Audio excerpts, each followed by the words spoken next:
Okay, we're live. Just so you all know, if you're watching online, we're just getting started. We're going to have a special guest tonight who is Usama Dokdok, and we got more people coming in the door right now. But a couple things to announce before I have him come up.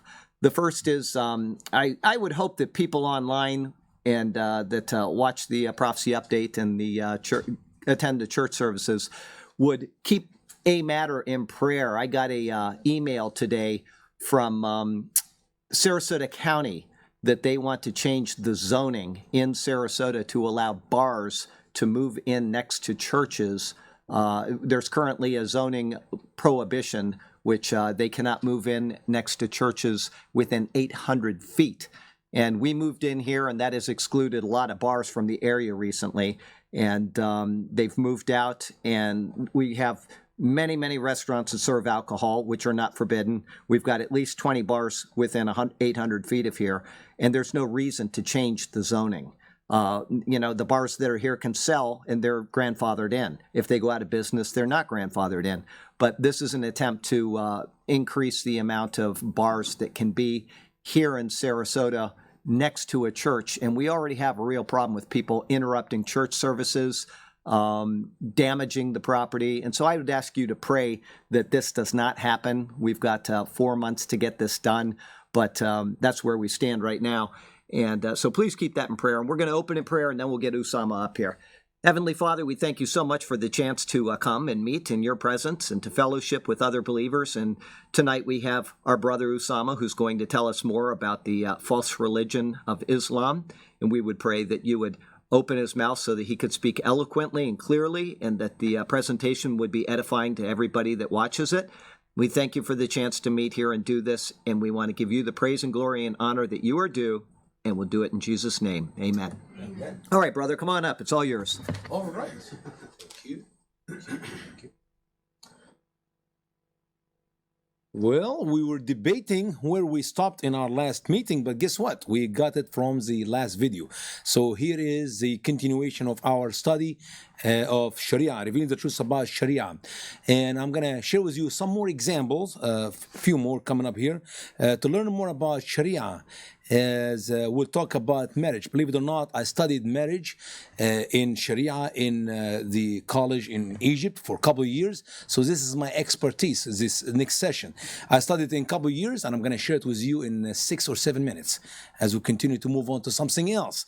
So if you are listening to us or watching this video, I don't want you to believe that you are an expert because you attend a seminar of 3 hours. Just this is an example. The marriage in Islam, according to Sharia, it will take us a good couple months to cover it if we have extensive study for it, to learn all the ups and downs and the in and out of it. But we're not going to do that. We're just going to continue. We'll go with this fast speed to learn as much as we can learn about Sharia in this short seminar. So let's talk about marriage, and this is also come from the book of The Reliance of the Traveler, Ahmed al-Salik, which we have shared with you in our last program. You can download, some said not the entire book, but at least a couple hundred pages or so of that book. If you want to buy it, you can buy it. I will not encourage you to buy it because, believe it or not, when you buy it, you are giving money to the Muslim Brotherhood because this is their material. But if you're going to use it for defeating or destroying Islam, I will spend as much money as I can put in it myself. So here we go, M3.13.2 between brackets, because the way they're written is going to say is M and then 3 and 4 and 5 and 6, and then you go from 1 to sometime 20, and each one, like 13, there is 2. There's 1 and 2 and 3 and 4. So that's how they break the entire book. So here we go. Let's learn about marriage.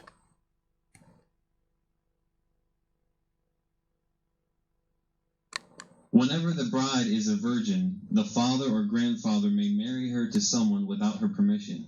Though it is recommended to ask her permission if she has reached puberty, a virgin's silence is considered permission. Well, they tell you that in Islam, the woman have to accept the husband. Yep, if she's a woman. What if she's a child? Well, the daddy or the wali who will take care of that, he will actually the one who will sign up. Now, if you think about it, if she is silent, what if she cannot talk? What do you mean she cannot talk? She's literally not a child, but a baby. Do you know what is the age of marriage in Sharia for a female in Islam? Somebody said what? 4. Anybody else? Okay. Normally the people will tell me 6 or 9 to compare to Muhammad. He was engaged to Aisha when she was 6, and he married her, have a sexual relationship with her when she was 9. As a matter of fact, in Islam, the age of a female to be married is after birth. So if a mama have a baby and they found out the baby is a girl, now the daddy can hold a hand with some other men who could be 20, 30, 40, 50, 60 years older than her, and she is now a bride to that person. And that come obviously from the Sharia, not from some other sources outside. As we listen here. Islamic doctrine permits the marriage of prepubescent girls. There is no minimum age for marriage contract, and the consummation may take place when the girl is at age 8 or 9. And you may ask, why 8? Why 9? As I shared with you before, Sharia comes from 2 books, the Quran, Allah's words, the Hadith, Muhammad's words. And also within the Hadith, we learn about Sunnah, how Muhammad lived his life, the way Muhammad lived. And he's the noblest example for Muslim people to follow. So Muhammad himself, he had married Aisha at the age of 6, but he did not have sexual relationship with her until she turned 9. Some say 8, some say 9. Well, believe it or not, I can go for 8.5 because every year of the calendar of the Muslim it lose a month of our years. So obviously you can get to maybe 8.5. But why is it Muhammad waited until she turned 9? Muslim would tell you because that is the age of maturity for girls who live in Saudi Arabia in the 7th century. Because of the temperature, it's hot there, the desert and hot. Girls mature, they will have their first period around 9 years old, and she's now no longer a girl, but a woman. Comparing to some places like in North America, if you are in Alaska or say in Greenland, girls normally mature roughly around 30 years old because that's too cold. Cold. This is obviously stupid. Temperature have nothing to do with the age of maturity for the females. There is no way under the blue sky an 8 or a 9 years old a child anywhere in planet Earth, if it is in the most hot city or the most cold city, that is the age for that child to mature. And now actually we're going to prove it from the Quran that it have nothing to do with maturity of the children. It just happened. It just happened. In the case of Aisha, she was too small physically. She could not handle physically to be involved with a man sexually. That's why Muhammad waited until the age of 9. And in reality, I mean, someone will say, well, how do you know that? The hadith tells that she was too small. She's a little child. And in reality, Muhammad molested her for 3 years before he had intercourse with her. That is how he can enjoy her sexually without having intercourse. Obviously, it's a sickness of a man's head. That's why I always say Muhammad was a child molester, a sex offender, a pedophile, whatever name you want to give to him. That is the reality of who Muhammad was. But let's continue with the true example of Muhammad marrying Aisha in young age and have sexual relationship in young age, and that actually came from Sahih Muslim, hadith number 1422. It is a correct hadith. There's not one Muslim in the planet Earth will say this is not true or this is not accurate information. This is Aisha's own words. She said, Aisha said, "The Prophet, Allah's prayer and peace be upon him, married me when I was 6 years old, and he had sex with me when I was 9 years old." 9 years old. It is not the license for Muslim men to be married or to consummate their marriage to their wives. It's just what happened with Aisha. And the proof is this. Quran chapter 65 verse 4. The book of divorce teaches about that. Listen to this command of Allah, which is the source of Sharia. Remember, Quran, Hadith. Here's what the Quran said about marriage.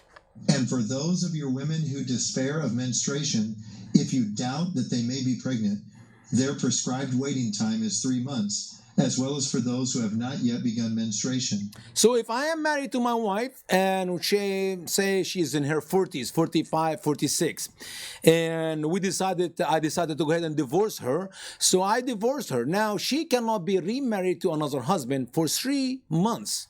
Why? In case she is pregnant by me. And if she is pregnant by me, Sharia go in depth. We're not going to get all this tonight, of course.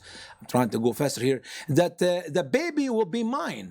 So this is a good advice to the American lady who they assume if they marry a Muslim man that they own their children or have the right to raise their children. No, sweetheart, if your husband divorced you, your children are his. He is in full control. That's why Muslims are forcing Sharia, as we see in our study tonight in England. That's why they want to force it in America. So the husband can control the children. Muslims are losing hundreds and thousands of little children because mama can divorce the daddy here in America and she can keep her children. But according to Sharia, only the father can divorce the wife and he has the right to keep the children. What if the children were just a baby? Infant just was born. Yep, the mama will breastfeed him with a price. And if the father and the mother disagree according to the teaching of the Quran, then he can find for his baby another wife, another mama to breastfeed him. Just use your imagination. A mama just have a birth of a child. And Muhammad, the husband, or Ali, the husband, will take that baby from the mama's bosom to give it to another lady to breastfeed him, breastfeed the baby for him because they disagree on the price. How much he would charge, she would charge him, or he will pay her to breastfeed the baby. But the most important part of this verse is this. How about if I am married to a child who have not yet begun menstruation? What is the story here? Oh, it's the same. She cannot be remarried, or we can say abused, by a new husband for 3 months in case that child wife is pregnant by me. Which means what? Marriage in Islam have no age for the female. She does not have to have her first period. No. She can be 4, 5, 6, 7, 8, 9, as long as she physically can take the man in bed, like the normal relationship between husband and wife, have an intercourse, then he can do that. So abuse for female, for little children all over the world is the reality of the teaching of Sharia. That make it illegal for Muslims to live in America. If that's what they believe in, if they believe in the Quran, they cannot be living right in America according to our Constitution. Now let's move on to another point here concerning marriage and divorce as well. It is not lawful or valid for a Muslim man to be married to any woman who is not either a Muslim, Christian, or Jew. Nor is it lawful or valid for a Muslim woman to be married to anyone besides a Muslim. A few years ago, I was speaking in South Carolina or North Carolina, I can't remember now, Ohio, I believe that was Ohio, and three Muslim imam came to the meeting, and they were very upset with me. How dare I am, after the meeting, we have some really hot discussion, how dare I am to lie to the American people and tell them that Muslims do not love Christians and Jews. And the man said, my wife, she's a good Catholic, she's a Christian. I said, oh, you're married to a Catholic lady? A Christian lady? He said, yes. See, you don't even know that. I said, oh, well, are you a citizen yet? And he was quiet. I said, did she help you yet to become a citizen? And he will not answer. I said, I bet you are not citizen yet. But you're going to be. She's going to help you, so don't worry. But then I asked him, tell me, Mr. Imam, can I marry your sister? Can I marry your daughter? Can I marry a Muslim female in planet Earth? And the answer was no. I said, so it's not love, actually. It's invasion. You are invading the females of the West by marrying them. Jews, Christian, atheists, whatever. But Sharia actually limited it to be a Jewish or a Christian or a Muslim. A Muslim man can marry any female if it's going to help the benefit of Islam, help him to become citizen. But in the same time, a Christian or a Jewish man cannot marry a Muslim female. That makes sense, does it? Let's talk about jihad. This is just, we're going to move, as I said, fast. When we talk about jihad in our textbooks in America, our children are learning jihad is internal struggle. Our children are learning jihad is for them to study so hard to get A's, perhaps B's, but not C's. Because C's is not a very good jihad. It is for their mom to work so hard to keep the house clean and to cook good warm food. It's for dad to work so hard, sweat, very hard work to provide the money, to provide the needs for the family. That is jihad in Islam. On the other hand, some textbooks said, well, jihad could also mean war, but it's only for defensive war. That Muslims will fight to defend themselves, not to kill others. And I wish Muslims can show us any example of that from the Quran or from the Hadith, because as we said, Sharia comes from the Quran, Sharia comes from the Hadith, and nothing in the Quran said that Muslims fight for self-defense or jihad is internal struggle to do good and to fight evil. As a matter of fact, the opposite is true. We got 26 verses in the Quran where we learn from them that jihad is to fight, to kill people, to force people to become Muslim. And now from the Reliance of the Traveler, the book we're talking about here, we're going to go to 09.0 and listen to what that book teaches about jihad. Jihad means to war against non-Muslims and is etymologically derived from the word jahda, signifying warfare to establish the religion. The scholarly basis for jihad, prior to scholarly consensus, is such Quranic verses as... We're going to get to the verses of jihad in a minute. But for now, what is jihad? It is to engage in war with people, to establish the religion. This is the words of Muhammad. That's what Allah taught in the Hadith and in the Quran. So if Quran and the Hadith support what I'm teaching you tonight, that jihad is, I'm going to force you to become Muslim, even to the point I'm going to kill some of you to force the rest to become Muslim. All right? Now, let's look at the verses which talk about jihad. First verse I'd like to quote for you, Quran chapter 2 and verse 216. And here's what Allah said. War is decreed to you, and it is hated by you. And perhaps you may hate something, and it is good for you. And perhaps you love something, and it is evil for you. And Allah knows, and you do not know. Wait a minute, Brother Usama. I thought you're going to teach us about verses about jihad. And I don't even see the word jihad in that verse. Yep, it is. It's the word war. W-A-R, war. We actually got in the Quran 79 verses, not 7 or 9, 79, almost 80, okay? 79 verses where Allah commands, orders the Muslim believers, not the radicals, not the extremists, Muslim believers, to engage in war. For what purpose? To force people to become Muslim. Get rid of those who will not submit to Islam. And by the way, when you read the interpretation of all Muslim scholars, all, A-L-L, all Muslim scholars said, whenever you see the word war in a verse in the Quran, it is actually performing jihad. So war in the Quran is interpreted to be performing jihad. And on the other side, the word jihad is mentioned in the Quran, as I mentioned just a few seconds ago, 26 verses. The interpretation of these words of jihad, it is to engage in war. Now, here's the first verse. Let's go to another verse, Quran chapter 4, verse 89. They desire that you should become infidels as they are infidels, so that you should be alike. So do not take any of them for friends until they emigrate for the sake of Allah. So if they turn away, so seize them and kill them wherever you find them, and do not take from them as friends or helpers. As we talk about the 79 verses of the Quran where Allah used the word war to mean to perform jihad, there's also plenty of other verses where Allah used the word kill, killing, killed. Killing in the Quran is also performing jihad because it's the same thing. What do you do in war? You kill people. What do you do in jihad? You kill people. The purpose of it is to kill people. So killing people is performing jihad. And there are plenty of verses in the Quran which Allah mentioned killing. How about Muhammad's own word in the hadith? You see, you cannot argue with me. You're not going to win the debate when you try to tell me that jihad is not what jihad is. According to the book of Sharia, which is Ahmad al-Salik, according to the Quran, and according to the hadith. Here is Muhammad's own words concerning jihad. Muhammad said, I have been commanded to engage in war with people until they testify that there is no God but Allah, and that Muhammad is the messenger of Allah. Muhammad also said, to go forth in the morning or evening to fight in the path of Allah is better than the whole world and everything in it. So why Muhammad was fighting people? Why Muhammad was engaging in war with people? Why Muhammad was killing people?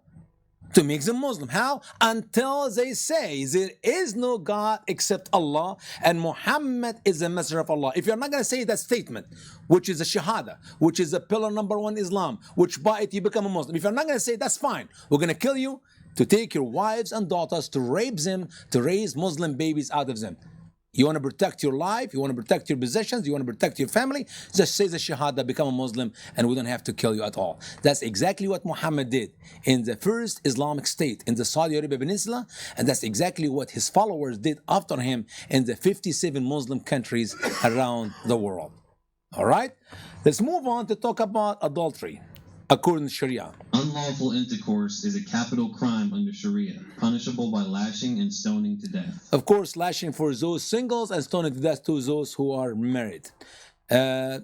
You will not find the clear verses in the Quran where Allah gives the order or the command for Muslims to literally stone those who commit adultery. Why is that? Because we know the verse used to be there. What happened to that verse? Almighty goat ate it. Yes, indeed, you heard me right. Almighty goat. See, Aisha had that verse in a piece of paper, and the piece of paper were under her mattress. Somehow, some goat went to her bedroom and was able to grab this piece of paper from under her mattress, and you know what goats like to eat. They like to eat paper. So the goat ate, Almighty goat ate the verses of Almighty Allah, and Muslims till today still practice the stoning of those who commit adultery, even though the verse is gone. The verse is eaten by that goat. But here's a verse in the Quran, Quran 17:32, where Allah said, And do not get near the fornication. Surely it was indecent and an evil way. and what happened if a person did commit fornication? Well, the punishment, as we just said, to be stoned to death if they are married or / if they are single. Okay, let's see now the statement which is shocking me, but obviously it did not hit the media, and the media care less about talking about it. Why is that? Because it is the fake news of the United States of America, including Fox. I literally got sick and tired just 3 days ago watching Fox 5 o'clock in the morning, and I was watching in Vicky's app, and I closed it in a very mad. Bam, I almost broke the machine 2 pieces, and I told Vicky, I'm not going to watch this stupid Fox News anymore. I'm sick and tired of it. Because Fox could not have the guts to let the people say what they want to say. The man said Islam. And the gentleman from the Fox is correcting him. You mean radical Islam? Oh yeah, radical Islam. No, it is not radical Islam. It is Islam, you stupid idiots. Why can't we say it right? Everywhere I go, whenever today in Lowe's, a man and his son, older gentleman and his son, 60s and 40s, from Ohio. And I was talking to them, and I mentioned saying, oh, you mean radical Islam? No, it's not radical Islam. I'm talking about Allah. I'm talking about Muhammad. I'm talking about Islam. Here's a gentleman with CARE, the Council of American Islamic Relations, one of the top people in Dallas, and listen to what he said about Sharia. The director of the Dallas Council on American Islamic Relations, CARE, Mustafa Carroll, made a surprising and shocking statement during a Muslim rally in Austin, Texas. He firmly believes that the message of the Quran is supreme over the United States Constitution. He said, "If we are practicing Muslims, we are above the law of the land." And I'll say it again, if Mr. Trump was the next 3 years before he leave office, if he will not have a second term, if he will not declare Muslim Brotherhood a jihadi organization, illegal for them to practice their propaganda in America, and CARE is one of them, we know for sure there's 30 organizations who are literally running today in America as a non-profit organization, like a church, like my ministry. These people need to be, all their chapters need to be closed, and these lawyers of CARE need to be put in jail or thrown out of America. Here he is. Is this acceptable to you? Well, when the right time comes, they will practice Sharia in America. Why? Because we allowed these viruses, that cancer of Islam, to exist in America. It is easy to get rid of few cells of cancer. It is impossible to get rid of cancer when it's spread all over your body. And that's exactly what is happening in America. That is what CARE believe, and that's what every Muslim in the world believe concerning Sharia. Now I want to let you listen to this video, a quick video here from that gentleman. How many one here know who this guy is? Can you give me his name? His name, not one. Okay, I hope those who are watching us live can figure out who is this guy before I give you his name. Nope, nobody can give up a name. Imam Faisal Abdul Rauf. Faisal Abdul Rauf. Who is Imam Faisal Abdul Rauf? This is the guy who tried to build the mosque, Ground Zero Mosque, which we actually named the Victory Mosque. Why did we call it a Victory Mosque? It's just the name he wanted to put for the mosque. Cordova What is Cordova? That is a great battle when Muslim won good. It's a good fight, and they won very successful war in Spain. So Cordova is a battle Muslim won, and he want to name the mosque in Ground Zero Cordova. Why? Because we killed 3,000 Americans. We're going to celebrate their death by building that mosque. I'm not going to get into this. I don't have time. Let's move on. Here's what Imam Faisal Abdul Rauf said about Sharia. Listen carefully.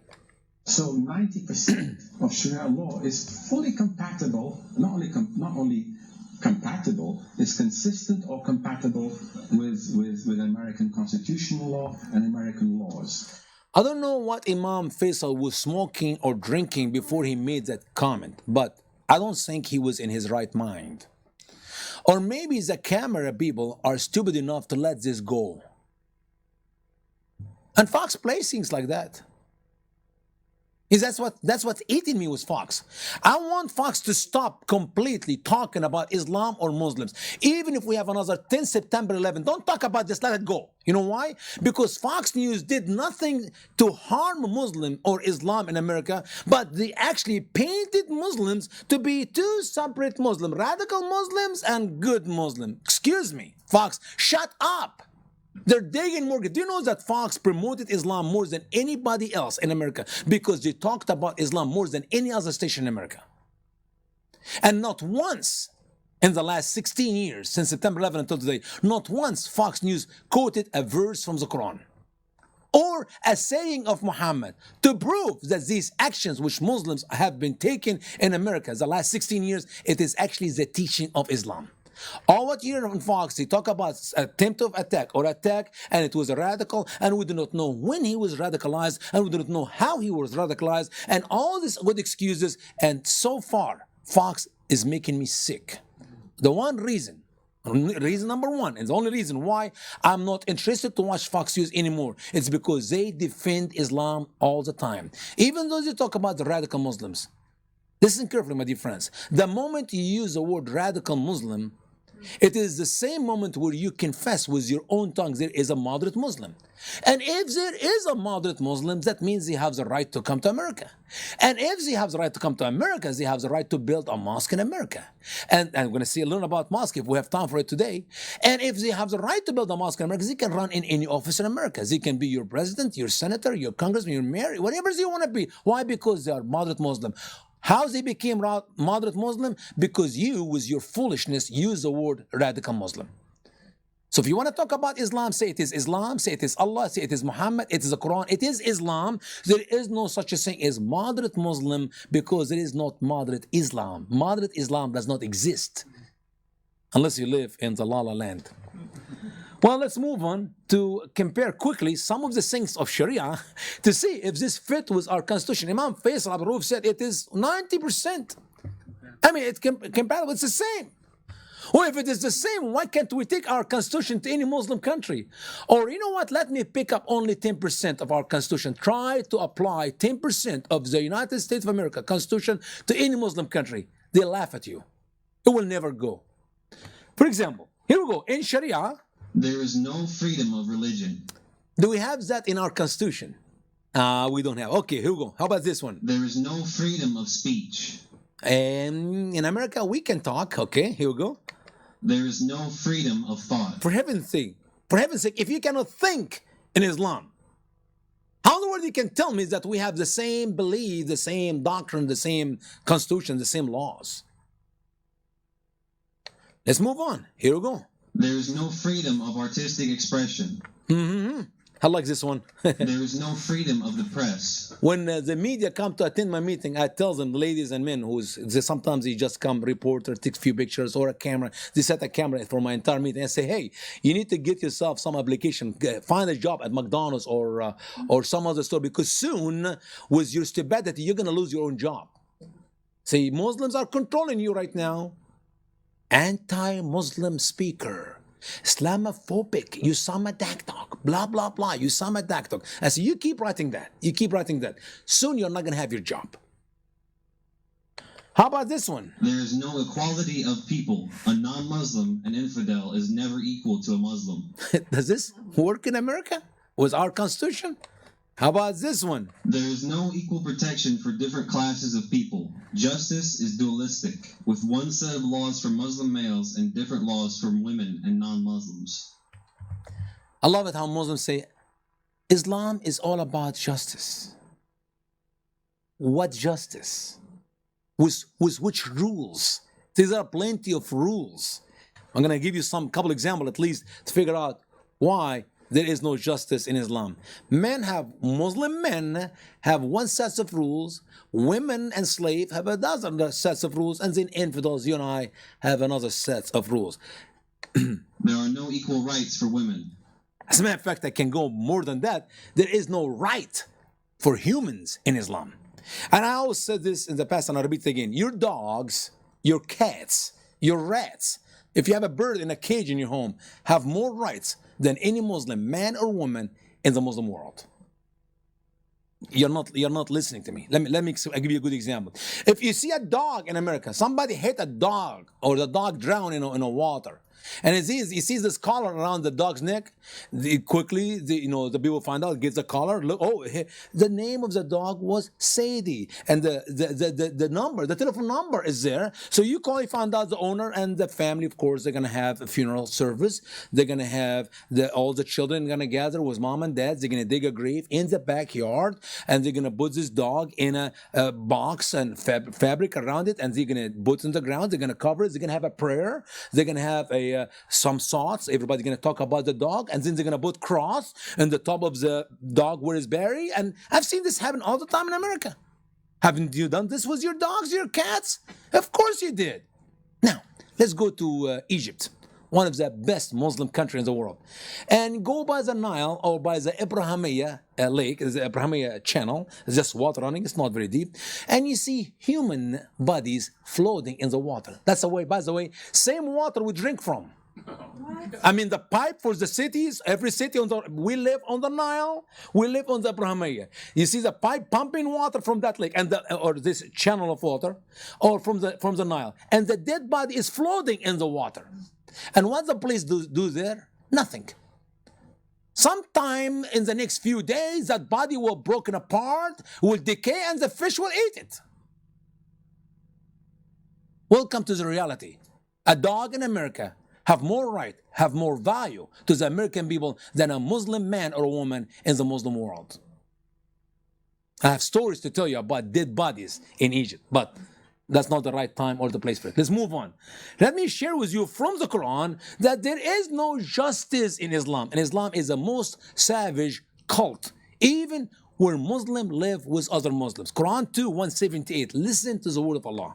O you who have believed, retaliation is decreed on you for the murdered, the free man for the free, and the slave for the slave, and the female for the female. That is one of the most savage verse in the Quran. Of course, you can understand what he said here until I tell you what he said.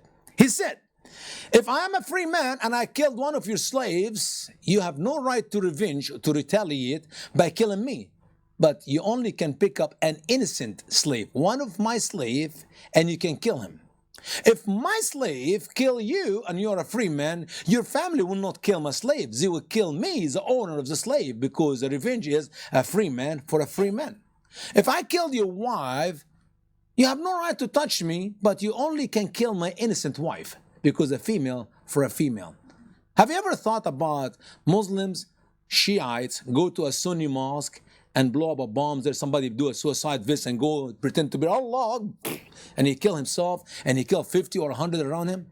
What do normally Sunni will do? I mean, they lost 100 members of their mosque. What do they normally do? They'll send another guy to another Shia mosque, and he will commit suicide also, and he will kill 100.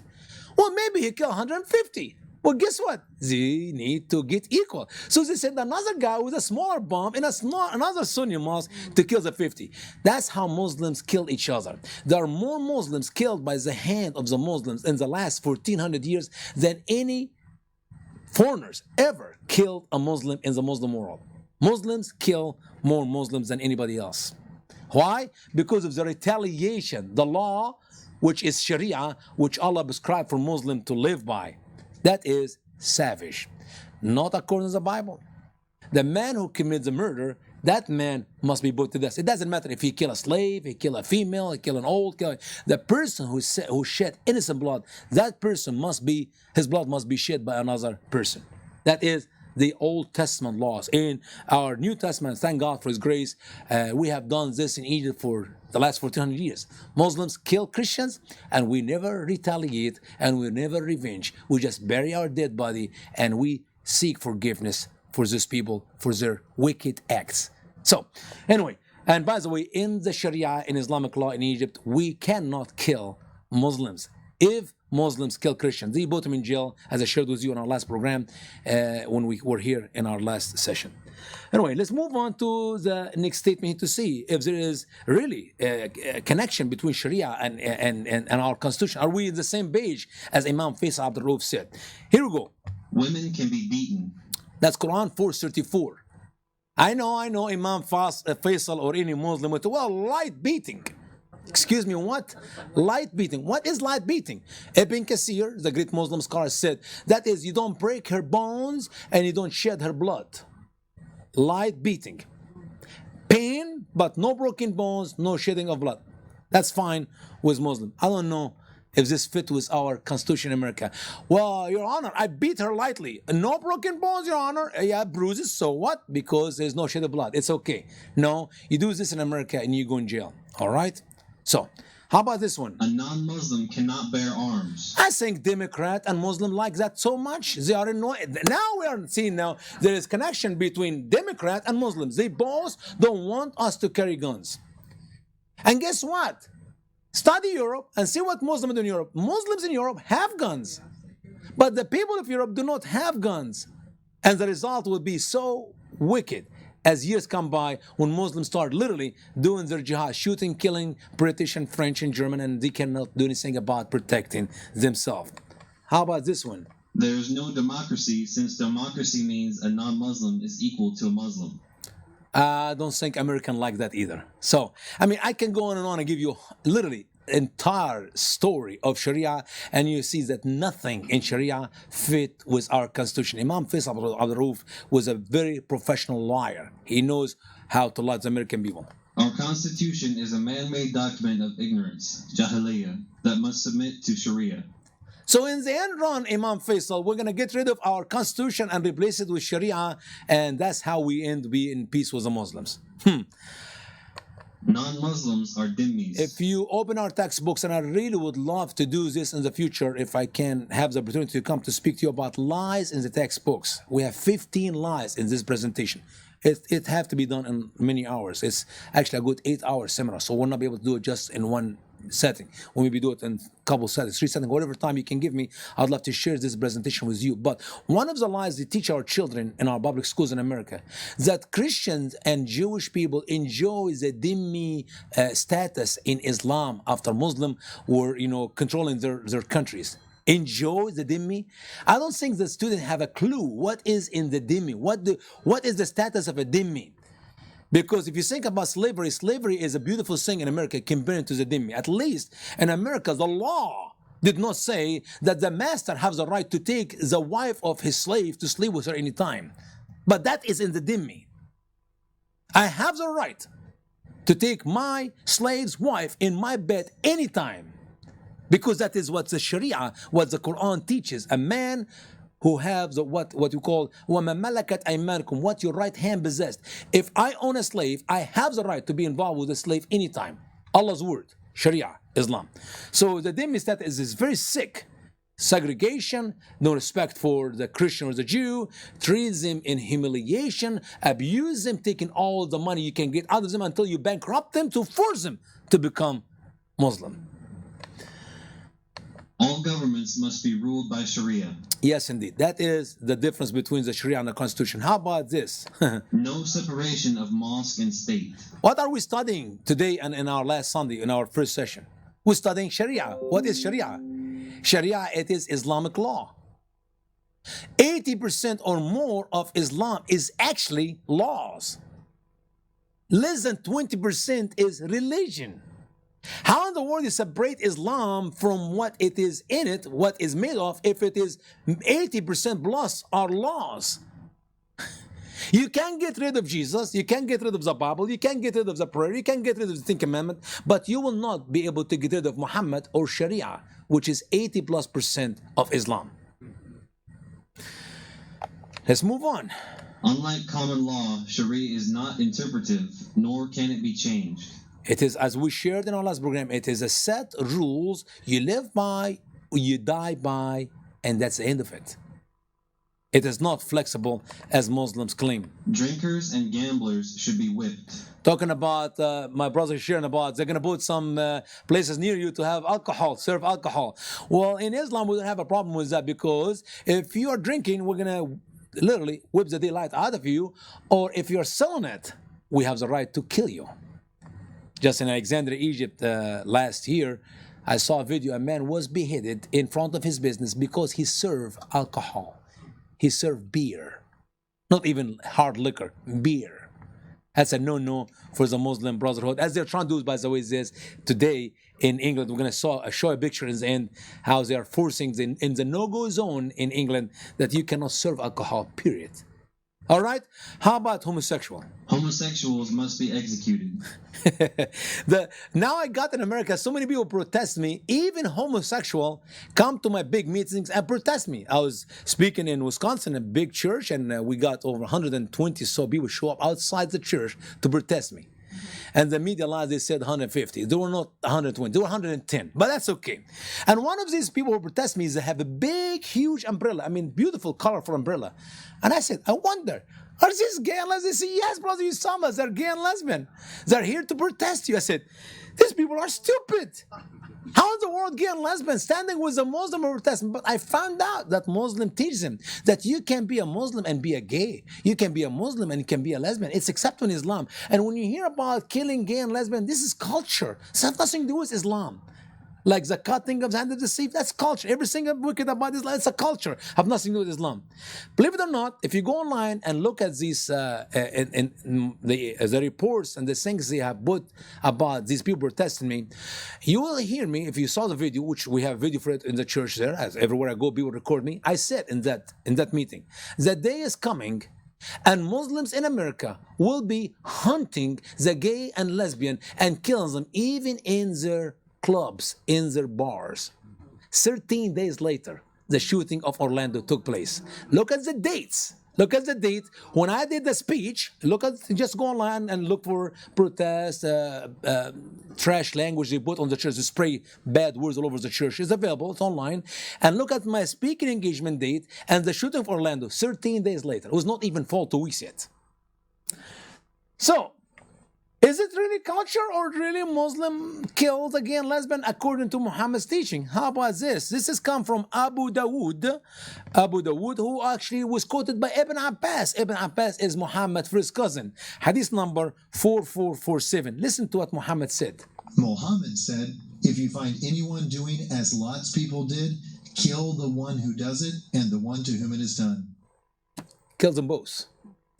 That's why Muslims practice the killing of the gay and lesbian. It's not because they love to do it. It's just Sharia. It is law. They have to live by it. They have to live by it. How about this one? Fornicators to be whipped and adulterers to be stoned to death. We already talked about that previously, but here we go. Death for Muslim and possible death for non-Muslim critics of Muhammad and the Quran and even Sharia itself.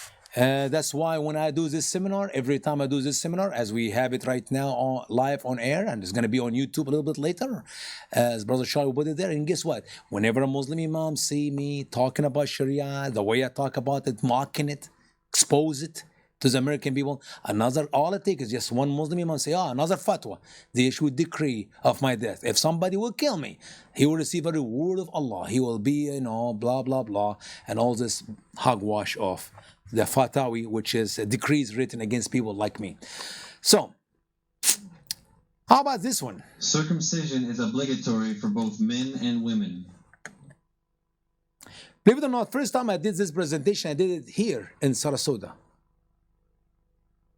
And a registered nurse talked to me after the meeting and she said, what you said about circumcision of females is true.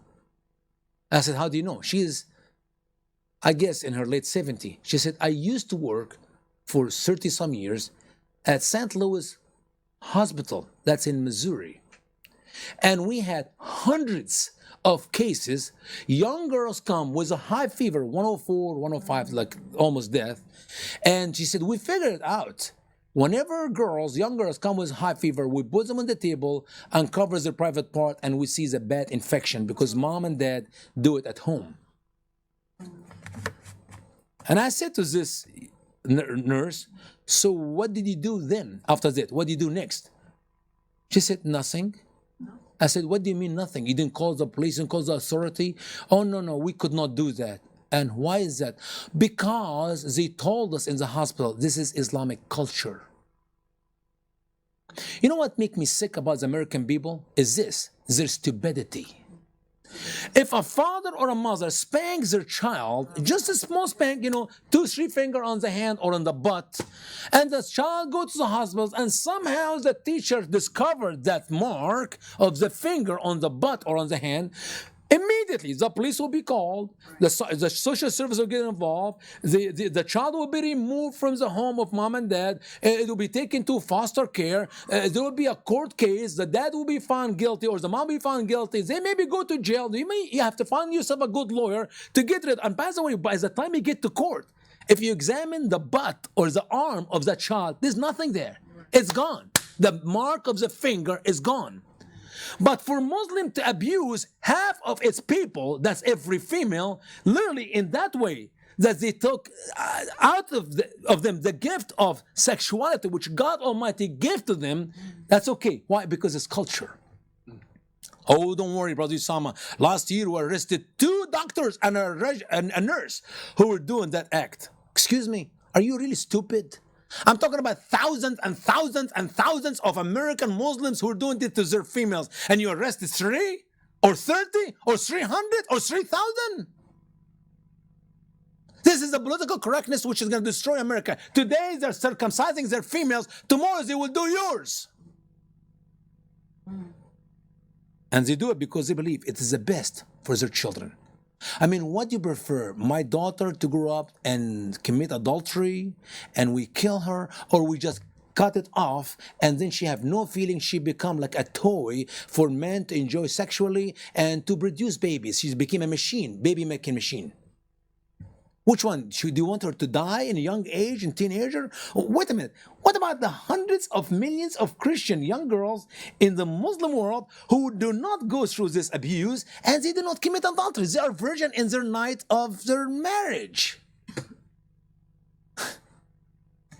If that's not abuse, I don't know what you call abuse.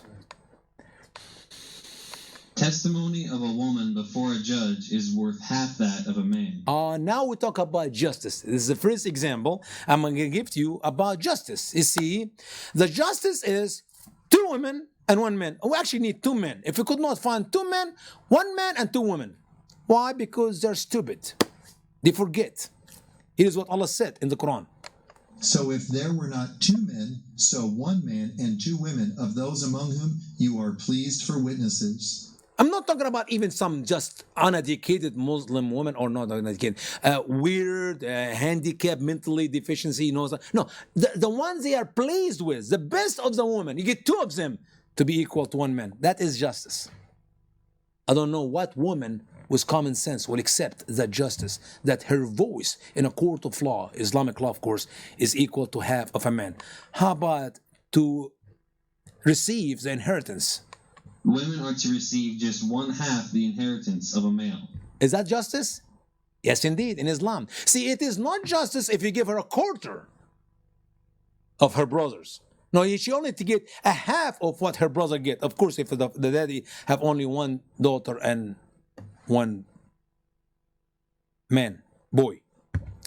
Here's the verse of the Quran. Allah commands you concerning your children, to the male, the like portion of 2 females. And what justice is that when you know that these females cannot even work? Dr. Sahar, she is one of the ladies who traveled with the MSA, Muslim Student Association. It's a brotherhood organization in America. And she was speaking in the University of New Orleans, and I attended the meeting, and she said, half is plenty for a female. After all, her husband take care of all her needs. She actually used this money, which she inherited from her daddy, to buy ice cream, gold, clothes, extra stuff. She just put in her saving. And I said, Dr. Sahar, aren't you assuming that every Muslim female is a happy married one? What about the one who's a widow? What about the one who's divorced? What about the one who never got married? What about? In a society does not allow women to work, if it's my opinion, they should get every dime the father leave. The sons can go and work and take care of themselves. Let's move on. Islamic supremacies. Islam is superior to every other culture, faith, government, and society, as it is ordained by Allah to conquer and dominate them.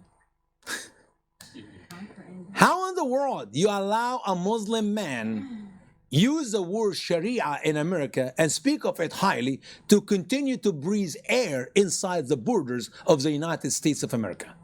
In my opinion, here is the best vetting from Mr. Trump. Mr. Trump was vetting people by asking them 10 questions 3-4 times in a year or two, and they bring him to America. Here's the best vetting. Are you a Muslim? Yep.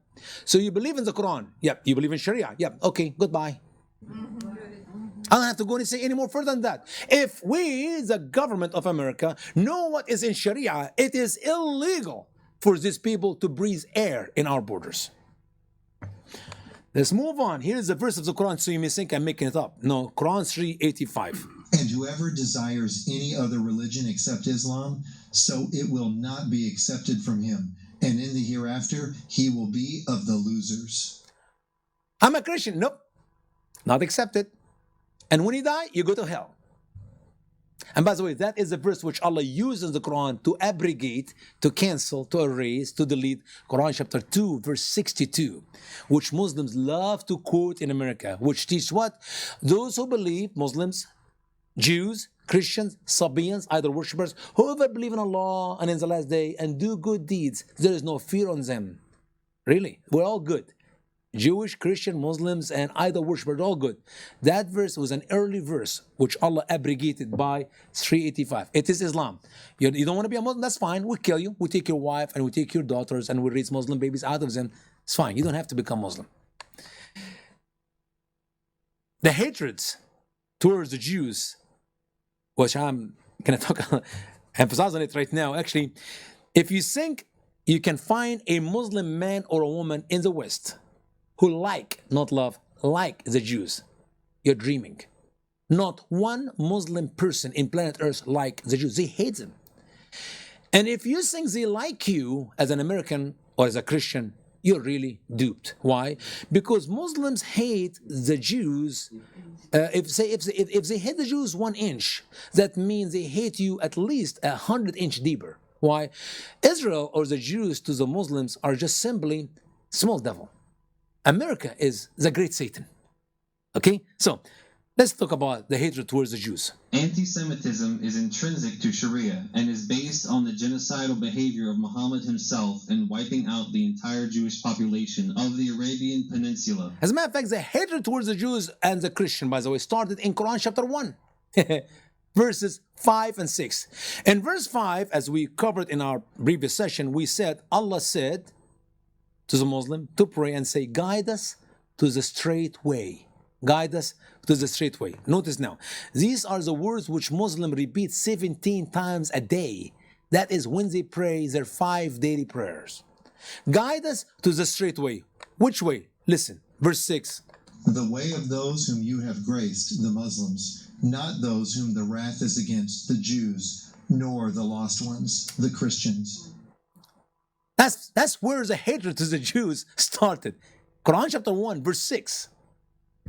And Muslims know it very well. Obviously, when they say it in their prayer, as we invite them in America to pray in our city hall meetings and Congress meeting and Senate meeting and school board meeting and every meeting now we allow Muslims to pray. They actually quote the entire chapter 1, the 6 verses in the Arabic language. And even if they say it in English, they're not going to use the words between the brackets.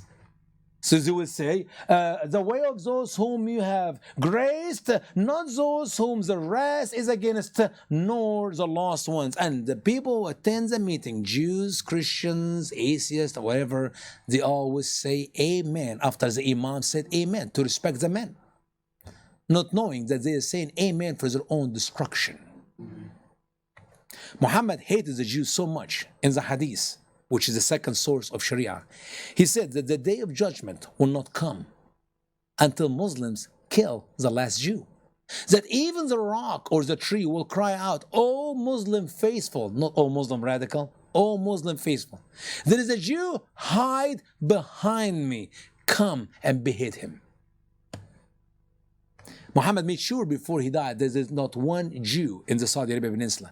And he commanded his people to do the same. That's why we got the mess we have today in Israel land. Why? Because the Palestinians refused to take their half of the land since 1947 because they believed the lies of the Muslims of Syria, Jordan, and Iraq. The Palestinians believe that the day is coming, they're going to kill the last Jew, and they're going to take the entire land.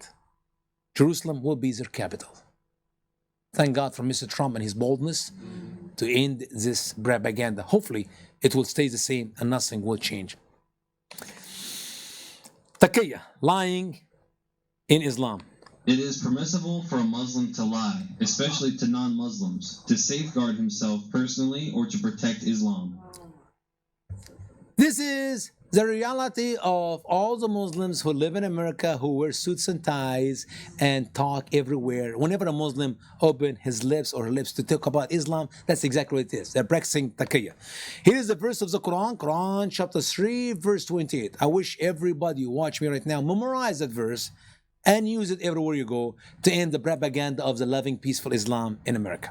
Quran 3:28, Allah said, Believers, do not take the infidels for friends, rather than the believers. And whoever does this, so he has nothing to do with Allah, except that you should guard yourself from them cautiously. And Allah Himself warns you, and to Allah is the final return. Allah here is speaking to the believers, not to the radicals. You will never find a verse in the Quran Allah mentioned radicals. Allah talk about hypocrites. These are the Muslims who refuse to practice the teaching of Islam and they must be put to death. Quran chapter 9 verse 73. But here speaking to the believers, Allah said what? Don't take the Christians and the Jews for friends that are infidels. But here's the exception. Except, whenever you see a word except or the word but or unless or if or when, these are very important words. You need to put circle around them in my Quran, in my translation, if you get my copy. And then read carefully what comes after it. Except that you should guard yourself, that is to practice taqiyya, from them cautiously. That is the only time where a Muslim can take a Jew or a Christian for a friend, to protect themselves from us. So is it going to take us as real friends? No. Listen to what Al-Jalalaini said. For the sake of time, I'm going to move to the red line here. If you are afraid of them, you can take them as friend with your tongue, not with your heart. باللسان دون القلب. Only by your tongue, not with your heart. And that is before the might of Islam or the strength of Islam. Listen carefully. ويجرى في من هو في بلد ليس قوٍ فيها. And this can be practiced by whoever live in a country he's not strong in it. Muslim at USA. They're not strong in America. So you don't have the upper hand.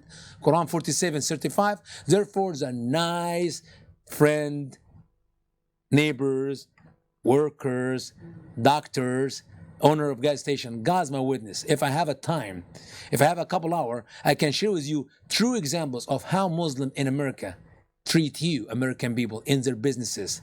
When I went to these businesses, that's real stories, and they thought I'm a Muslim man from Egypt by the name Usama. They're trashing your females, they're literally mocking you, and it's so disgusting. I don't even want to talk about it. So, but in the same time, they smile on your face and they call you my dear sister, ma'am, my friend, my special friend, as Muslims always say. Slander means anything that might offend a Muslim, even if it is true. So if I say Muhammad was a child molester, I mean a 51 years old man married to a 6 years old child, he's a child molester. If I say that, it's true. But that's a slander. And don't forget, the punishment of slander is what? Death, as we covered in our previous program. Now, in America, we have our pledge of the allegiance. We put our hands on our heart and we face the flag and we say, I pledge allegiance to the flag of the United States of America and to the republic for which stand. Muslims also have their pledge. Listen to the pledge which Muslims repeat every day in the Muslim world. Allah is our goal. The Messenger is our model. The Quran is our constitution. Jihad is our means. Martyrdom in the way of Allah is our inspiration. Can you imagine that's what they really believe? And you tell me we're going to bring him to America and we're going to vet him for what? The vetting can end in one simple question. Are you a Muslim? Yep. You cannot come. Goodbye. You can do that and be hated by the Muslim all over the world, or you do what your politicians are doing right now, and you're going to lose your grandchildren in this country. I do not know what choice you want to do. Which one are you going to take up? Be hated by the Muslims or being killed by the Muslims? I choose to be hated by the Muslims. But, of course, we're not going to do that because, as we know, America will not be here in the end of time. And sadly, it will be destroyed by the Muslims simply because we are not listening, because we're not studying, because we're not seeking the truth. And my people are destroyed for lack of knowledge. Some Muslims opposing Sharia. They say, we don't want Sharia. We don't want to have Sharia. As a matter of fact, as I shared with you in our last program, CARE are one of those who say, we don't want to have Sharia. But at the same time, they want to have Sharia. As we saw in the first video, well, not right now, maybe later, when we have the upper hand. Now, I'm going to give you the depths of why Muslims in America say we don't want to have Sharia now.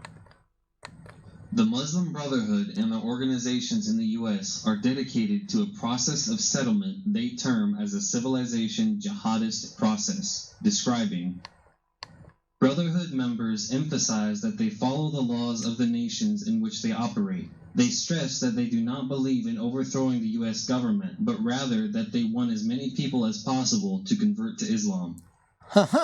They want to have the upper hand. Trust me, if the Muslim in America today ask for Sharia and force Sharia on us, there will not be one Muslim in America. I don't think even the people of America needed the policeman or the government to do it for them. They can take care of them themselves. So they're smart. They do not have the upper hand. They want to have more Muslims. And what else? Listen. So that one day, perhaps generations from now, a majority of Americans will support a society governed by Islamic law. He, Mustafa Saeed, a Floridian who left the U.S. Brotherhood in 1998, says he found out What? that the U.S. Brotherhood had a plan for achieving Islamic rule in America. It would convert Americans to Islam and elect like-minded Muslims to political office. We have few politicians now who are Muslim. Nancy Pelosi, she's bragging about this Muslim senator. Tell them you're a Muslim. Tell them you're a Muslim. Yeah, you idiot. She is an idiot. We're going to have a Muslim governor in Michigan. And if this man win 2018, I promise you, he will beat Trump so badly in 2020. Let me say it again. I'm glad this is recorded because I've said that twice about Obama first election. When he was a senator, I said, if that man run as a president, he will win. We have the videos for it. I'm not making it up. And then I said, he will win again. And I won. And I was right. I wish I can beat people and big money, I'll be rich. Because people argue with me, no. It is 4 term. American people understand. No, American people are stupid. How do I know what the American people are doing right or wrong? I check the church. The church is in a coma. The only one who can wake up this country and do what's right is the church. But the church in America is not asleep anymore. It's in a coma. So guess what? If that man won as a governor 2018 in Michigan, he will be your president 2020. And if you want to make a bet on it, I will make the bet. Even though I'm never bet, but I will bet on that one.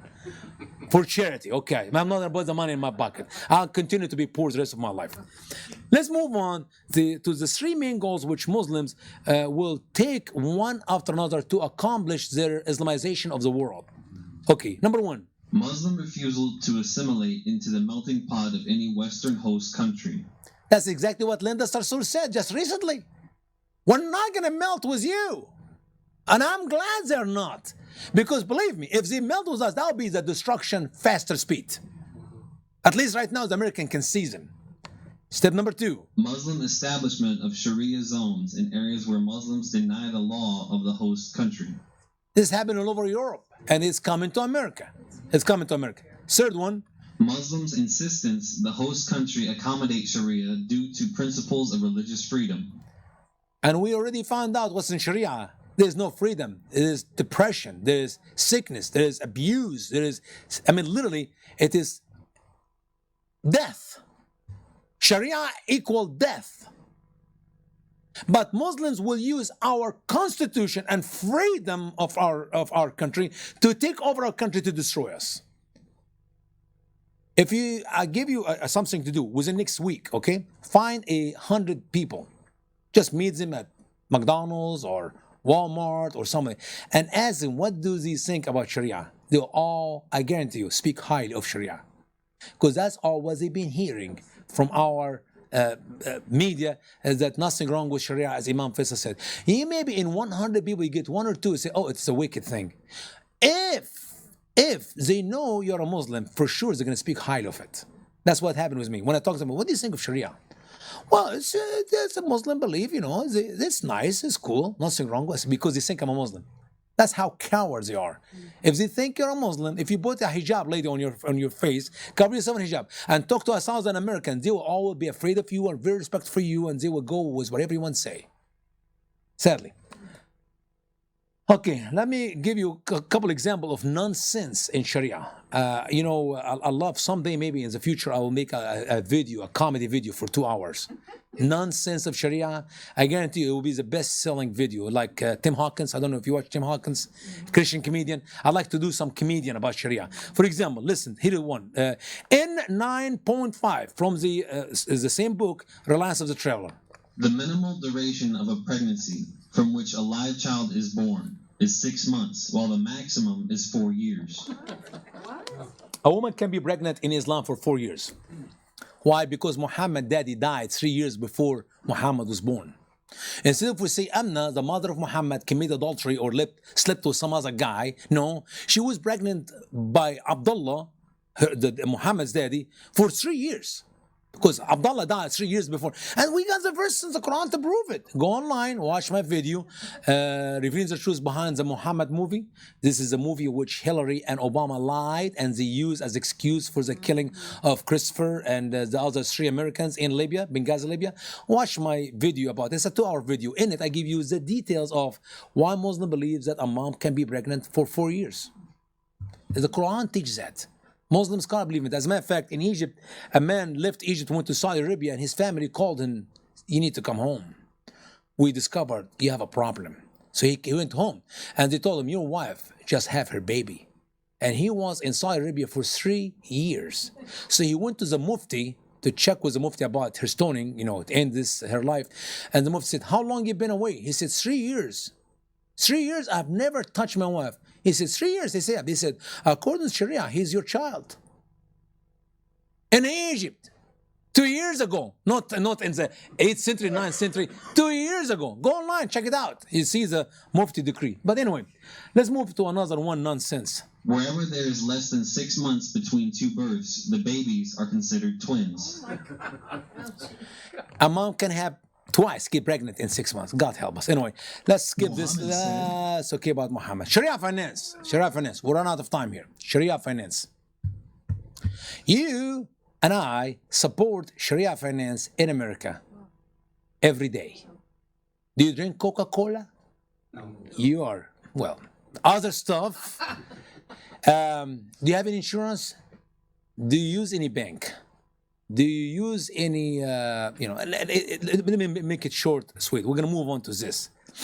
The Muslims from the Middle East came to America with their millions of dollars, or actually billions. And they went to Wall Street and they told the guys on Wall Street, we would like to invest our money in America. And Wall Street are nice people. They're not greedy at all. They don't love money at all. And the Muslims said, we will allow you to use our money to invest it in America under 2 conditions. Number 1, you cannot invest our money in anything haram, anything forbidden, which means you cannot invest it for alcohol or pornography or pork meat or stuff like that, okay? Anything does not fit with Sharia. Number 2, if Allah blessed us and we made profit, we take 2.5% of that profit and we will write a check directly to any Muslim charity organization of our choice, and we will not tell you which one it is because we have to give in secret, according to Sharia. And Muslims, the Wall Street people say, sure. The Christians do the same thing. They give 10% of their money in the church, and the church uses the money however they wish. They can give it to poor people. They can build homes with it. They can, whatever they're going to do. It's a charity. It's money. Well, guess what? Imam or Sheikh Yusuf al-Qaradawi, a man cannot come to America physically or England. He is not welcome in both countries. That man collect millions of dollars of the American people, even though he physically cannot come here, through the jihadis organization, which we know to be the brotherhood, like CARE and ISNA and others.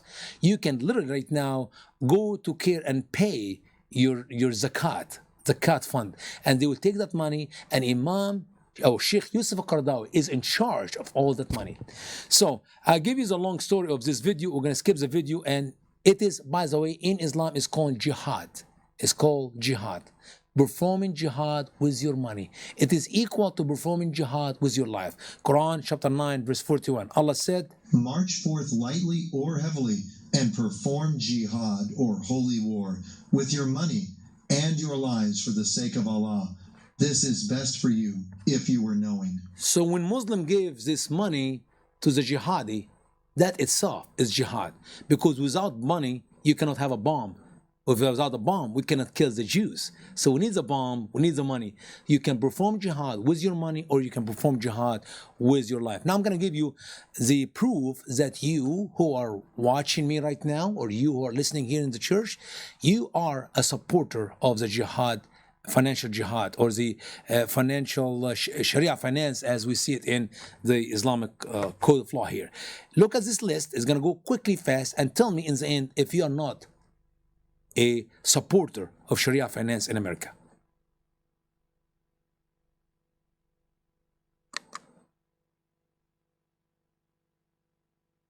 Start with AIG, famous one. This list used to be 26 organization and bank and insurance when I start talking about this a good 7 years ago, 8 years ago. Now it's over 100, and soon it will be every business in America.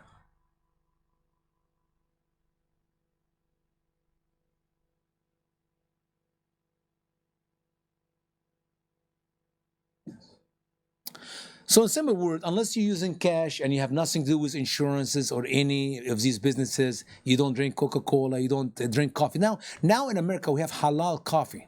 I'm going to talk about it in a minute. Here we go. Let's move on to the next thing here. Now, the quick I want to share, is it culture or it's Sharia? Because that's a good excuse Muslim always use. Well, it is not Sharia, it's actually culture. No, it's not culture, it is Sharia. Why? Because Allah stated in the Quran to do. If you look at a woman dressed like that, is it culture or is that Sharia? Well, it is Sharia. Why? Because the Quran said, O you prophet, say to your wives and to your daughters and the women of the believers, let down their covering over them, that in this way they will be known, so they will not be harmed. And Allah was forgiving, merciful. there are so many Muslim ladies and we have the videos to prove it. Why do you wear the hijab? She says, so I will not be harmed. Harmed by who? By Americans? For heaven's sake, we live in Sarasota. Here we have beautiful beaches. And on that beaches we have beautiful girls who may call themselves dressed in bikini. I call them naked. That's not close. Bikini is not close, okay? And how many cases of rape do we have in Venice beaches, for example? I have 3 beaches in Venice. How many cases of rape we have in Florida's beaches every year? 0. Why? Because men in America don't rape women because they're wearing bikini on the beach. They are protecting themselves from the Muslims because that day is coming, as we see it in Europe, in Sweden, or in Norway, or in Spain, different places all over Germany. The rate of the rape is up to the roof. In Belgium, I believe, not Belgium, I can't remember the places. 1 out of 5. Where? Sweden, I believe, but there's another statement. 1 out of 5 female has already been raped by Muslim men. And the funny thing is, the media there will not say Muslims raping our women. They call them Asian. I said, wait a minute, the guy is black. There is no black people in Asia. Oh, he was an African. Excuse me. Have nothing to do with Africa or Asia. Have something to do with Islam. Because Allah in the Quran give the Muslim men the right to rape our women. Because if they are in the right hand position, Quran chapter 4 and verse 24, go read the Quran and learn the truth about what's going on. So this is not culture, this is actually Islam. Let's move on. Cutting the hand of the thief. Oh, it's culture. It's only practiced in 7, 8 Muslim countries. No, it's actually Allah's words in the Quran which make it Sharia. Allah said in Quran chapter 5 verse 38, And the male thief and the female thief So cut off their hands a reward of what they earned, as a punishment from Allah, and Allah is dear wise. It doesn't matter how much you steal. As a matter of fact, you're going to see Angel Shader coming up a little bit here. I debated him on Trinity, and I asked him that question very clear. If I steal $1 from you, how much is the punishment? What is the punishment? And he will not answer. I said, answer my question. And I said, it is the cutting of the hand. Yes or no? And you know what's this amazing? Muslim took this statement, yes or no, yes or no. And they mock me on their YouTube videos. Go watch it. I said, wait a minute. You're missing the whole point. Watch the whole 2-hour debate. Cutting the hand of a thief for stealing $1, it is the law of Islam, equal to cutting the hand of a thief who steals $1 billion. That's not justice. The punishment should be equal to the crime.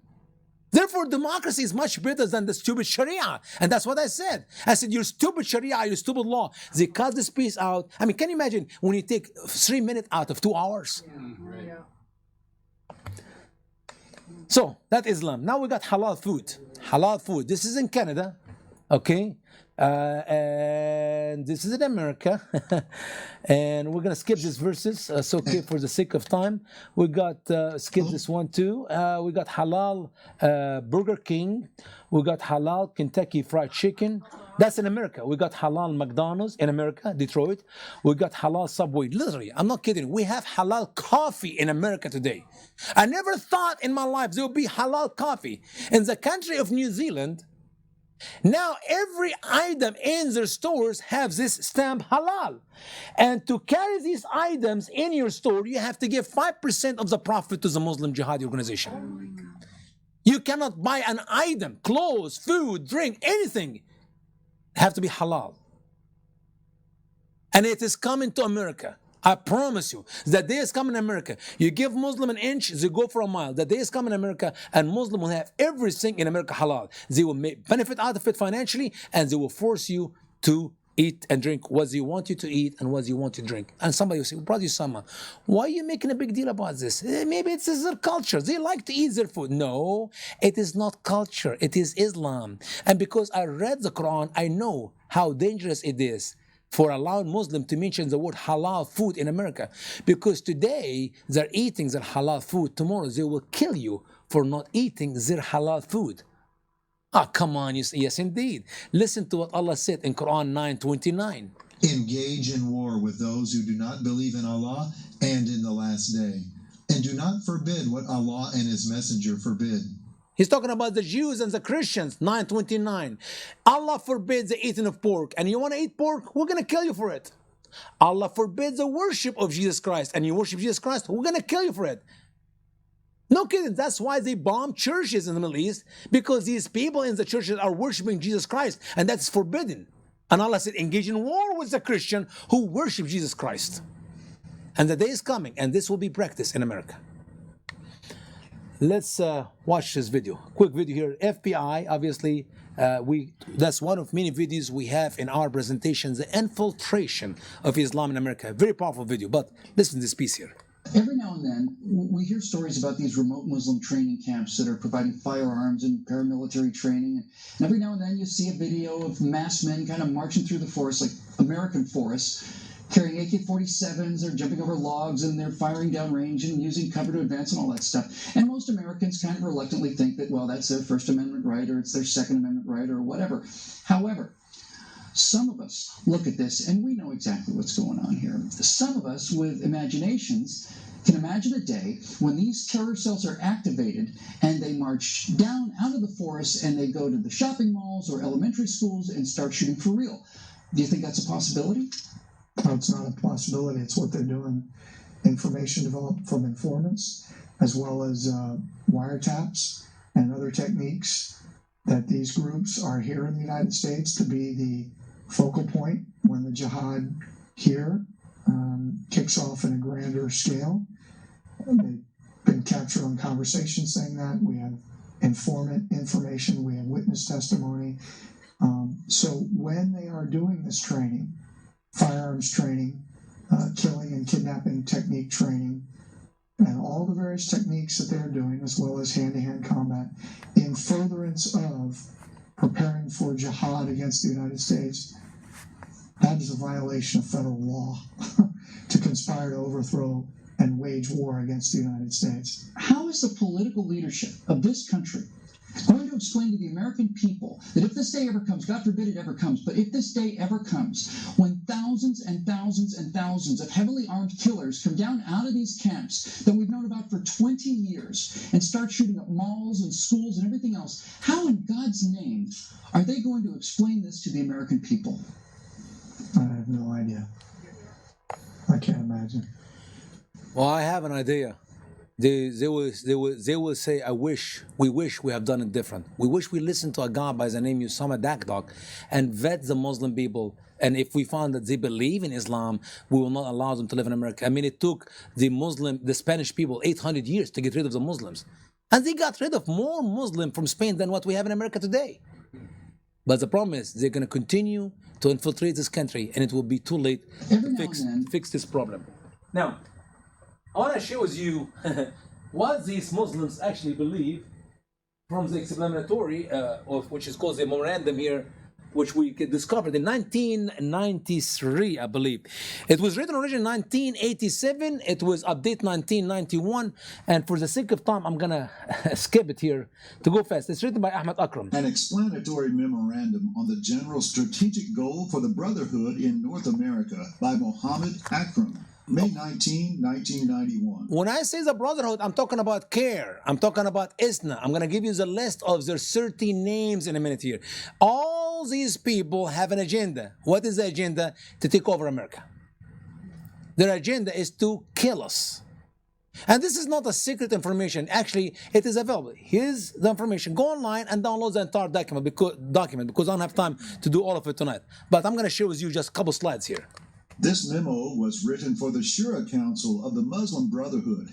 In the introductory letter, Akram referenced a, quote, long-term plan approved and adopted, unquote, by the Shura Council in 1987 and proposed this memo as a supplement to that plan and requested that the memo be added to the agenda for an upcoming council meeting. Appended to the document is a list of many Muslim Brotherhood organizations in North America. That's what I said. And I say again, if Mr. Trump will not call them for who they are, Muslim Brotherhood, Jihad organization, close these 30 organizations with all their chapters and lock them in jail, get rid of them. If he will not do that, it will not make any difference to me if it was him or Hillary or Obama back in the White House. Yes, he's doing a great job fixing lots of stuff. But believe me, you can do all the good stuff and you leave the cancer cells in your body and you're dead. I don't care how good food you eat, exercise, you need to get rid of the cancer. Because as much you're doing good stuff, you're still feeding the cancer. And these Muslim jihad need to be out of America. If the Muslims of Egypt acknowledge the Brotherhood to be a jihad organization and our president, Al-Sisi, are locking them up and put them in jail, why in the world they're freely traveling all over America, speaking on Fox News and every TV station? Now, here's a list, so you know these are the 30 jihad organizations whom we need to get rid of them as soon as possible. Start with ISNA. And MSA, these are the Muslim Student Association, every college in America, including Florida's colleges here. And you can go on and on with the list, 30 of them. We must close all these organizations completely, lock their leaders in some jail or throw them out of America, period. Otherwise, that cancer of Islam will continue to spread all over America, and it is a hopeless situation. I put CARE in the bottom there to catch your attention for it, because that is the one. They are doing everything they can to stop me from speaking over America, and believe it or not, they did a great job. Let me skip to this Establishing the Islamic Center in every city. The center we seek is the one which constitutes the axis of our movement, the perimeter of the circle of our work, our balance center, the base for our rise, and to educate us, prepare us, and supply our battalions. So why Muslims are building mosques in America to worship like we Christian and the Jew worship in their synagogue? No, they're building the mosque to use as a military base to kill your children. So what we listened to a minute ago from the FBI agent, that the day is coming and they will be leaving their mosque in the thousands to shoot and kill American in churches and in malls and in schools. Trust me, it is coming. I know it because I've seen it in Egypt by my own eyes. We always get attacked in Egypt on Friday after the Friday prayers. And they normally could not find who did it because they're talking about thousands of Muslims going out and burn churches and destroy Christian businesses. And it's coming to America. In Sarasota County. In your neighborhood.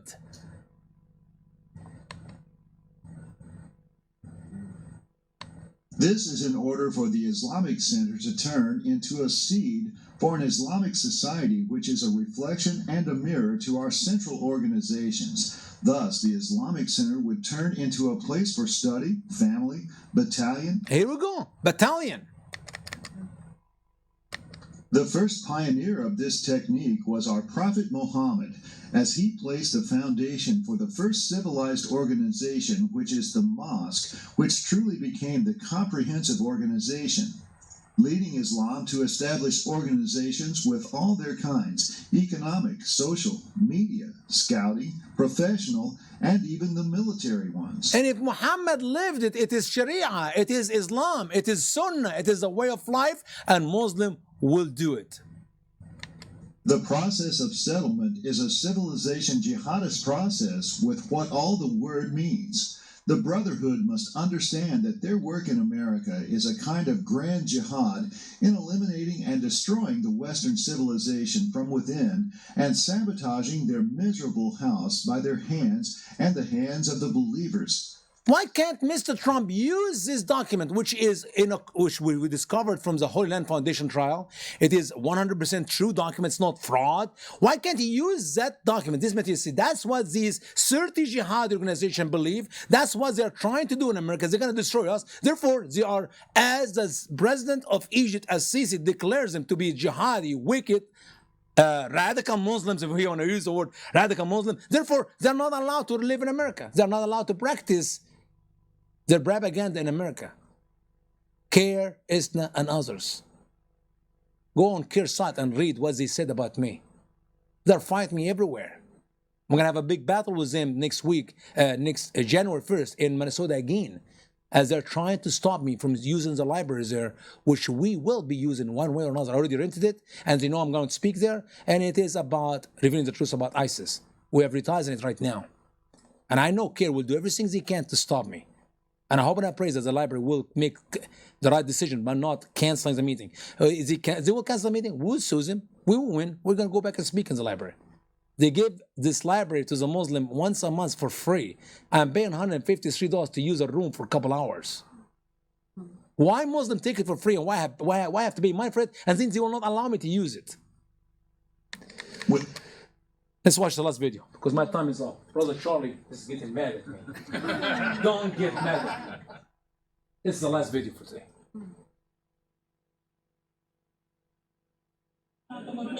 Stoning for adultery, amputations for theft, death for apostates, and second-class status for Christians and Jews.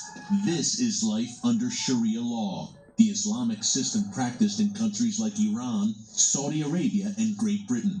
Yes, Great Britain. There are reportedly some 85 Sharia courts now operating there, with Islamic judges ruling on cases ranging from financial to marriage disputes among British Muslims. We went into some proceedings, and there were a couple of Islamic judges sitting up above the rest, and there was one solitary Muslim woman who was suing for divorce. Alan Craig is a former city councillor in East London, home to several Sharia courts where women face open discrimination. A woman's witness value is half that of a man. So, they will tend, therefore, to take the man's position in a divorce. Craig is working with Baroness Carolyn Cox to pass a bill in Britain's House of Lords protecting women from this Sharia oppression. Muslim women here face intimidation within their communities to settle things the Sharia way. And according to Craig, some wrongly believe Islamic courts are their only option. What we're trying to do is say Muslim women, especially in this country, need to be informed that actually have other rights, in our view, better rights under English law. This is the Tower Hamlets section of East London. It's really the epicenter of the Sharia movement here in Great Britain. This impoverished borough of East London has been dubbed the Islamic Republic of Tower Hamlets. Its first elected mayor is a Muslim who critics say has ties to extremist groups. His office declined CBN News' request for an interview. Radical Muslims have threatened women here for not covering up, and gays have been beaten in the streets. If people are afraid of having their hands cut, don't steal. If you don't want to be stoned to death, don't commit adultery. Anjem Chowdhury wants Sharia law to rule Great Britain. Last year, his followers put up posters around Tower Hamlets, labeling it a Sharia-controlled zone, where Islamic rules are enforced. So could Sharia courts come to America? The idea sounds far-fetched to some. Yet, according to the Center for Security Policy in Washington, there have been some 50 court cases in at least 23 states that have seen conflicts between Sharia law and American state law. And 4 states have adopted legislation called American Laws for American Courts that would protect U.S. citizens from the use of any type of foreign law like Sharia in the courtroom. One of these cases is here in Tampa, Florida, I believe, where a Muslim man raped his wife. So she sued him. So the lawyers from CARE won the case. Why? Because they said in Islam, a woman have no right to tell her husband no.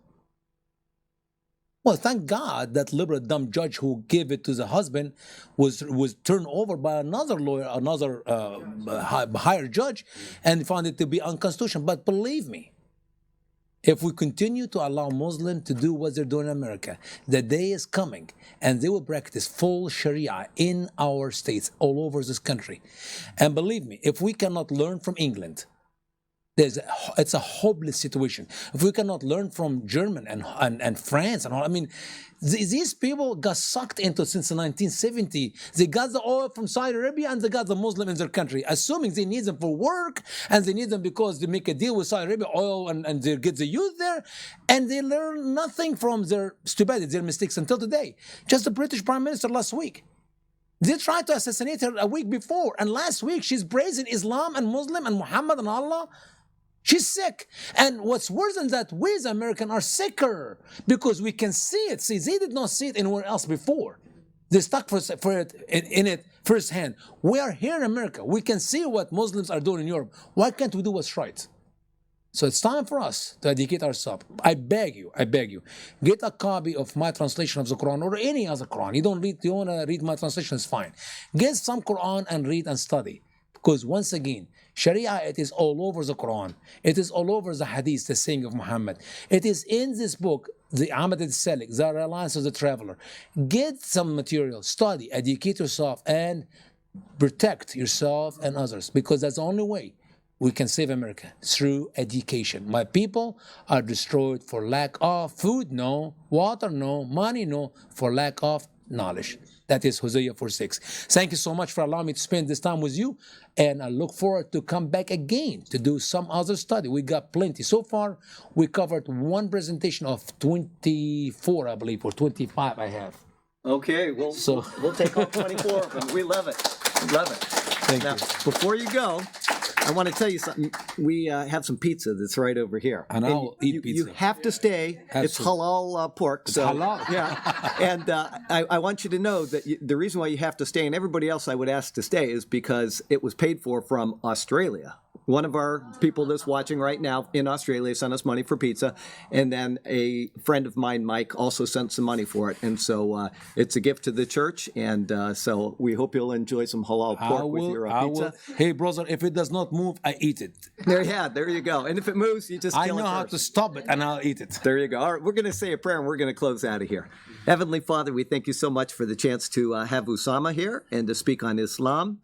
And we would pray that he would be safe and his family would be safe as they go forward. And we certainly pray for his son, who he mentioned in the last service that we had, that he's having difficulties with him. We would pray that that would be behind him.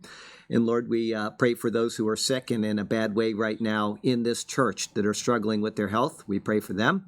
And we also pray that you bless the food that we have coming our way. And we thank you for all the good and kind blessings you've given us. And we praise you in Jesus' name. Amen. Amen. And so before we turn off the computer, I want everybody online and here to know that he does not do this for free. He needs to make a living. And so if you can, please give him a gift or a donation. And online, by the way, to the ministry, not to me. to the ministry, the straightway.org. And if you don't have that, email me and I can get it to you. But we need to make sure that he is taken care of so that he can continue in this ministry. And now we'll say goodbye to everybody online. Everybody, we love you. We want you to have a wonderful week, and we'll see you here on Sunday. Bye-bye.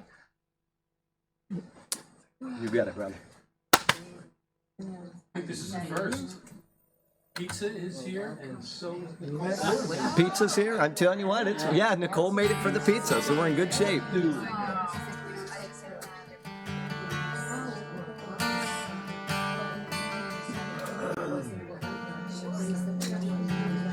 See if that baby's gonna turn off.